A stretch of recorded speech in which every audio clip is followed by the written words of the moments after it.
Selamat datang di kelas online study Dr. Tobondo. Dan saya Adriani Galri Adoniram. Kalau Tobondo itu sama halnya dengan nama atau marga. Dan saya bekerja sebagai dosen di Universitas Kristen Tentena. Tentena itu terletak di wilayah Kabupaten Poso, salah satu wilayah pedesaan di sekitaran atau berada tepat di pinggiran Danau Poso. Untuk mata kuliah nantinya kita akan membahas untuk studi kasus tentang manajemen geospasial. Nantinya di situ kita akan membahas tentang studi pembangunan juga di dalamnya. Kita akan membahas tentang kebijakannya di dalam dan mungkin sebagian kecil atau ada kaitannya lah dengan geologi, tapi dalam pengertian tidak terlalu spesifik. Kita hanya membahas bagaimana perencanaan tata kelola wilayah atau ya geospasial. Jadi begini, kita nanti ada totalnya itu ada 8 pertemuan. Dan bagian pertama itu intinya ya saya berharap mahasiswa mampu menjelaskan konsep dasar dan ruang lingkup manajemen serta perkembangan pemikiran manajemen. Nah, ada 2 hal di situ.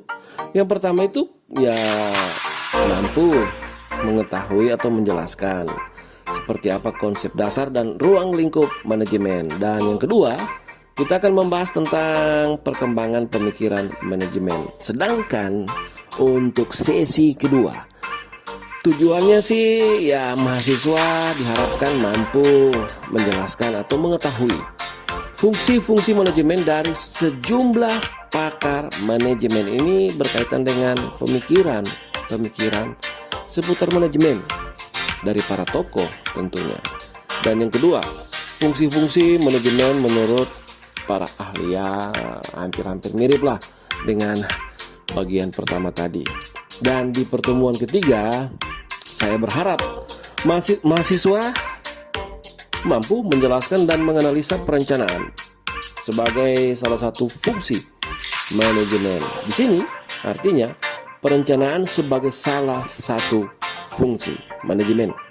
Dan di pertemuan keempat nanti, mahasiswa mampu menjelaskan dan menganalisis pengorganisasian sebagai salah satu fungsi manajemen dengan 2 bagian yang ingin kita capai. Yang pertama, setidaknya mahasiswa bisa mengerti ini loh namanya prinsip-prinsip dari pengorganisasian. Dan yang kedua, ya mahasiswa mampu mengetahui atau menjelaskan seperti apa sih desain dan struktur organisasi. Dan pertemuan kelima, nanti juga kita akan menjelaskan serta menganalisis pergerakan atau disebut dengan aktuasi sebagai salah satu fungsi manajemen.